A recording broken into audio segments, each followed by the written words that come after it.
পকেটে 100টা টাকা ছিল। বাড়ি থেকে জোর করে নিলাম 100 টাকা। কী করবো? সিভি ড্রপ করব। কোথায়?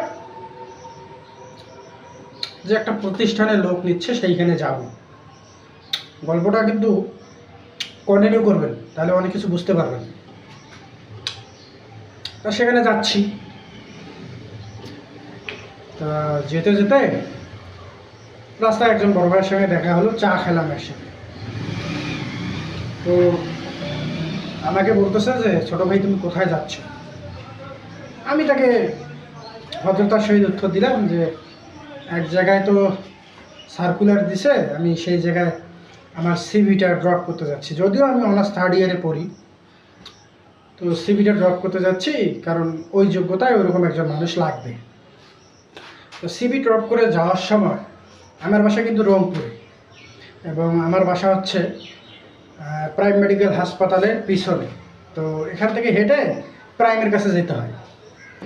যাওয়ার সময় যে অটোর ভাড়া 5 টাকা ছিল, সে অটোর ভাড়া 10 টাকা হয়ে গিয়েছে। আমি কিন্তু জানি না, বেশ কিছুদিন ধরে এটা চলছে। চলুক, তাতে আমার কি? আমি তো স্টুডেন্ট মানুষ, বাসা থেকে যেটা আমাকে নির্দিষ্ট টাকা দেওয়া হয় আমি সে টাকার মধ্যেই চলি। আমার কষ্ট তো আর দেশের মানুষ বুঝবে না, আমার কষ্টটা বুঝতে হবে আমাকে। তা আমি স্বাভাবিকভাবে ভাইয়াকে জিজ্ঞাসা করলাম যে ভাইয়া 5 টাকার ভাড়া আপনি কেন 10 টাকা নিচ্ছেন? আপনার তো আপনার যে একটা হচ্ছে কাগজ থাকে, যেটা হচ্ছে কোনো নেতার আন্ডারে থাকে। আমি আবার ওদের পা চাটতে পারি না, নেতাদের। তা আমি জিজ্ঞাসা করলাম যে ভাইয়া যখন ভাড়া বাড়ে সেখানে তো একটা কাগজ টাঙায় দেওয়া হয় যে 5 টাকার ভাড়া 10 টাকা হয়েছে, এখান থেকে ওখানে গেলে 5 টাকার ভাড়া 10 টাকা। স্বাভাবিকভাবেই তাকে জিজ্ঞাসা করলাম যে 5 টাকার ভাড়া 10 টাকা কেন হয়েছে? সে বলল যে ভাইয়া গেলে যান, না হলে যায়েন না, আপনাকে যেতে হবে না। তা আমি প্রথমত ওনার কথা মিথ্যা মনে করে আর গেলাম না। তারপরে শোন, যখন দ্বিতীয়বার আরেকটা অটোতে চড়ার চেষ্টা করলাম, উনিও বলতেছে যে 10 টাকা। ঠিক আছে, মেনে নিলাম। 10 টাকা দিয়ে চলে গেলাম সেই জায়গায়। টার্মিনাল পর্যন্ত গেলাম 10 টাকা। টার্মিনাল থেকে আরেকটা অটোতে চললাম, জাহাজ কোম্পানিতে যাব। জাহাজ কোম্পানিতে যাওয়ার সময় ওই অটোওয়ালা বললো যে ভাই 10 টাকার ভাড়া 15 টাকা হয়ে গিয়েছে। 15 টাকায় গেলাম, আমার কাজটা আমি করলাম, কাজ করে বাসায় ফিরলাম। ওই সেম ভাড়া একই, তারা 10 টাকার নিচে আসবে না, ওই একই রাস্তা। তা এই যে জ্যামটা দেখতে পাচ্ছেন, কিন্তু এই জ্যাম তো সেই জ্যাম না, আমার তো অন্য জায়গায় জ্যাম হয়ে গিয়েছে। আমার মনে হয় আপনাদেরকে আমি বুঝাইতে পারছি। আমি একজন স্টুডেন্ট মানুষ, আমার মতো হাজারো লাখো স্টুডেন্ট আছে, তাদের বাড়ি থেকে কিন্তু জানে না যে শহরের বর্তমান অবস্থায় এই। তাদের হাত খরচ রেগুলার যা দেয় তাই তারা নেয়। কিন্তু এখানে ঠিক যেটা ঘটছে, এটার জন্য কি দায়ী স্টুডেন্ট, সাধারণ মানুষ? কাকে দোষ দেবেন আপনি? জাম খান, জাম খাবেন, আচ্ছা থাকেন, আপনি খাওয়ার দরকার নেই, আমি খাই। কারণ সব কিছু তো জাম হয়ে গেছে ভেতরে, এখন আর বেরাচ্ছে না এদের কাহিনী দেখার পর। আচ্ছা, আমাদের বাবা মায়ের বা অন্যান্য বাবা মায়েদের বেতন কি বাড়ছে? মন থেকে বলেন তো। আমি কাউকে দোষ দিচ্ছি না, কাউকে না, নোবডি, কাউকে না। আমি আমাকেই ব্লেম করতেছি। আমি যেখানে চাকরি করব বা আদৌ ভবিষ্যতে চাকরি করেছিলাম যেখানে, বা করার ইচ্ছা আছে, সেখানে আমার বেতন 10,000 টাকা। সেই 10,000 টাকা বেড়ে কি 15,000 টাকা হয়েছে? তাহলে আপনি আমার কাছ থেকে কেন নিচ্ছেন ভাই? আমি আমাকেই দোষ দিচ্ছি। আপনি আমার কাছ থেকে কেন অতিরিক্ত ভাড়া আদায় করতেছেন? 5 টাকা হলে আমি আর একটা জায়গায় হেঁটে যেতে পারবো না, আমি ওই জায়গাটা 5 টাকা হলে সুন্দরভাবে অটোতে বা রিক্সায় চলে যেতে পারবো। কিন্তু আপনি কি করছেন?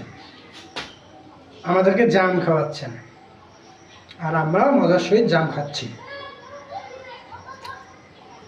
তো আমার কারো প্রতি কোনো ধরনের অভিযোগ নেই।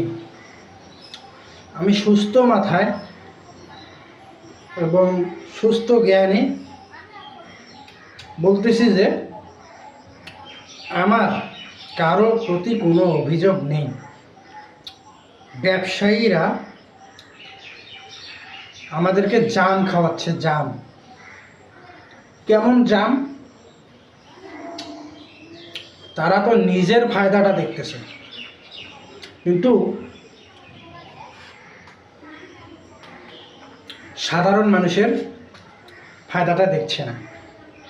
আমি দিনে কামাই করি, মনে করেন মাসে কামাই করি আমি 10,000 টাকা। আমার রেগুলার যাতায়াত, জাহাজ কোম্পানি যাতায়াতে খরচ হয় হিসাবের 900 টাকা। আপনি বলতে পারেন কীভাবে? এখান থেকে আমি যে প্রাইমের মোড় থেকে আমি যদি টার্মিনাল যাই 5 টাকা, টার্মিনাল থেকে যদি আমি জাহাজ কোম্পানি যাই 10 টাকা, 15 টাকার মধ্যে কিন্তু আমার ক্লিয়ার হয়ে গেল। বাকি জায়গার খবর আমি জানি না, আমার খবরটা আমি বলতেছি। 15,000 টাকা। জাম খাবেন? খান। তা 15, যাওয়া 15, আসা 15। তো যাওয়া 15 টাকা হলে, আসা 15 টাকা হলে 30 টাকা। আমার নিজের ব্যক্তিগত খরচ আছে 50 টাকা। না 50 টাকা না, সরি, 20 টাকা। তাহলে আমার যাওয়া এবং আসার খরচ যদি 30 টাকা হয়, আমার পকেট খরচ যদি 20 টাকা হয়, আমি 10,000 টাকা বেতনের চাকরি করি। মনে রাখবেন, কয় টাকা? 10,000 টাকা। সেই 10,000 টাকা বেতনের চাকরি করে যখন, এখন ভাড়া তো ডাবল হয়েছে, 30-এর জায়গায় 60 লাগতেছে। হিসাব করে দেখেন, 10 টাকা ভাড়া, ওদিকে 20 টাকা ভাড়া, যাওয়া কত? 15-র জায়গায় এখন 30, আসা 30, 60, আমার পকেট খরচ 20। 8-10-এ 80, 800, আবার 8-10-এ 80, 800, 1600, 16 আর 8, 2400। আমার পকেট খরচের কথা বললাম, মনে করেন 3,000, 7,000 টাকা টেকে। চাউলের বস্তা কিন্তু 2500 টাকার নিচে না। তাহলে কত হইল? 3,000 আর 2500 কত? আপনি বলেন, হিসাব করেন, হিসাব করতে আসেন। 3,000 আর 2500 হচ্ছে 5500 টাকা। হাতে আছে 4500 টাকা। চাল, ডাল, চিনি, হাবি জাবি ধরলাম 1,000 টাকা। কত?